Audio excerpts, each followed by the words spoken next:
Hey everyone, really quick before we get this review started, I know that I made a promise that the Super Saiyan 3 Goku Figuarts Renewal would be the next review and it would be right up there on my priority list. However, I'm not able to get the review done in normal Steven quality before I have my surgery coming up, which will be on my right shoulder. So in the meantime, I got everything for that review shot, which would require me to use both of my hands since, it's going to be on my shoulder. And then I'm going to finish up that review for next week when I'm going to have the chance to actually take pictures and video and all that fun stuff. And I'm going to be doing nothing while I'm relaxing and recovering. So in the meantime, hello collectors, it's Steven here with another Pokemon review for you. This time we're going to follow up the Pokemon Gallery figures released earlier this year with the third wave. Going alongside Eevee, we now have Espeon and Umbreon. However, at $16.99 and being Pokemon Center exclusives, are these two worth the hassle of getting? Well, buckle up folks, because we're going to take a look to see whether or not they're worth adding into your collection. We'll start off taking a look at Espeon here, and one of the most awesome things about these gallery figures is that they work wonderfully for mint and sealed box collectors. And this time, they didn't slap the inventory stickers randomly on the box. Both Espeon and Umbreon had their stickers on the bottom of their boxes, so that's great, and you don't have to worry about removing them and leaving residue on the box. So we're taking a 360 spin view of Espeon's box here because that's important for those who would want to keep it MISB. And, it is a nice box to look at. But for those who are not going to display them this way, let's take a look at the figure now. The gimmick of these gallery figures, for those who don't know, is that you have a Pokemon using an attack. And here we have Espeon using Light Screen. He, 87.5% chance of male, deal with it, is jumping in the air, setting up the vital team support for special defense. And while the concept is good, you'll remember my thesis from the original wave of these earlier this year. Cool concept, but at $16.99, well, the light screen effect it's pretty well done with the yellow star-like objects floating in the plastic ring, which can actually look clearish from one angle and slightly blue on another, depending on how, again, you look at it and how light hits it. This is really nice, and this aspect of Espeon is fantastic. However, looking closer at Espeon, for just shy of $20, which companies like NECA, Hasbro, and even Tomy, who handles the mainline Pokemon license for action figures and whatnot, we get paint slop with clear indication of what the base coat was in some areas, like on the eyes, and even that red gem on the head, not clean, and it gets worse later on. I got this stray paint mark here on the ear. Those who at seams, there's also going to be some issues for you. There's one at the base of the neck and one at the tail, which if you look close, you can also see the pastel-like paint is kind of thin near the tail. Can be jarring for some, but it's not a super duper major issue. And here's how Espeon is attached to the base to make it look like he's jumping.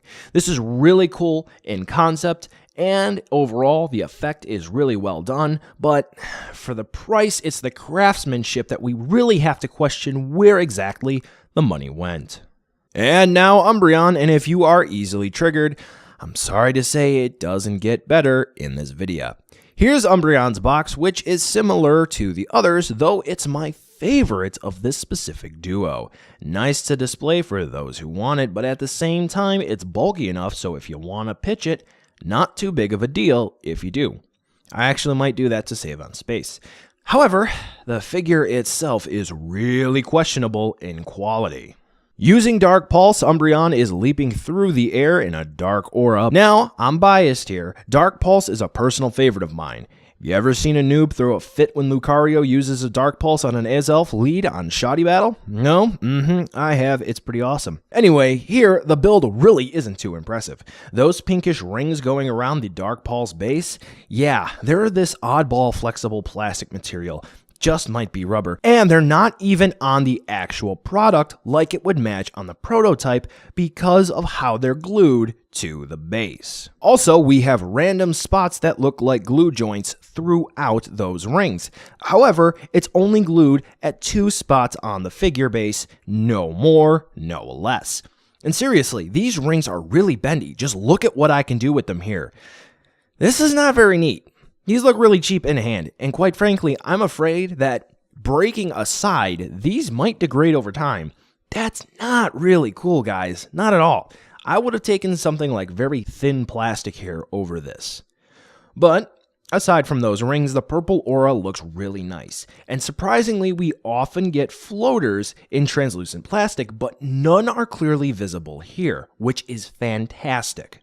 Now, Umbreon's paint in and of itself leaves a bit to be desired, with kind of forgivable yellow speckles here or there, but the base coat for that yellow is white, and you can see that clearly in some spots.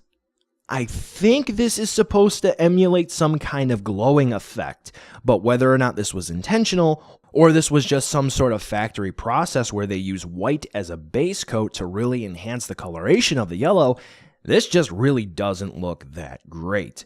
Now, like I said before, the base of the Dark Pulse is using a purple translucent plastic, and if you are creative and you have lights at your disposal, here I'm using the light from my smartphone, you can light up this base to make it look really cool. Now, unfortunately, I don't have other lights on hand with me, so I can't show you, let's say, blue and red alongside this white light that I have, but I would imagine that if you have other LEDs or if you have finger lights, you can really make this base look really, really cool. So all in all, for Umbreon, I'd have to say it's the same for Espeon. Really neat in concept, in execution for build quality, not that great. And now here's your size comparison with some other Pokemon figures, and as you can see, these things are small for $16.99, but they make great mantle knickknacks. So, buy now, skip, or, well, unless the Pokemon Center has a sale, you really won't be getting a deal. I want to hammer this point home, folks. The concept of these figures, great, and I bet these would go really well with third-party figures. As a matter of fact, I would say that these were inspired by them. But you can get a Tomy figure and some effect parts and do this better yourself. Look, you can get the Tomy 3-pack with Espeon, Umbreon, and Sylveon, and some effect parts, and you can maybe total that out to between $40 and $45 if you know where to look, and you can make your own display for just a little bit more money of better quality, even at the little build level where you notice all of the small details. Whereas these two by themselves would be $34 plus shipping if you don't hit the free shipping mark on the Pokemon Center's website. Don't get me wrong, as display pieces on the shelf, these two will definitely catch some attention and maybe turn a couple of heads, but the build quality up close and personal leaves quite a bit to be desired, even at this size. Quite frankly, I really don't think these are worth the money. If these were closer to around $12.99 or even $14.99 pushing it, that would be a bit more fair, especially when they have so many available now. So I'd have to say that if you want to get these, you're going to have to pick and choose. But again, I need to stress, these are fun shelf pieces. Well, that's it for this video, but that doesn't mean you need to close out just yet. There are a few other videos that just popped up on your screen, so go ahead and click on those to watch some more of my videos, and then there's the description to check out, where I've linked to where you can get this figure or others like it, and the credits to see how this video was made, so be sure to check that out. Be sure to like the video, drop a comment, and subscribe. I love hearing from you. Thanks for watching, collectors, and I'll catch ya in the next video.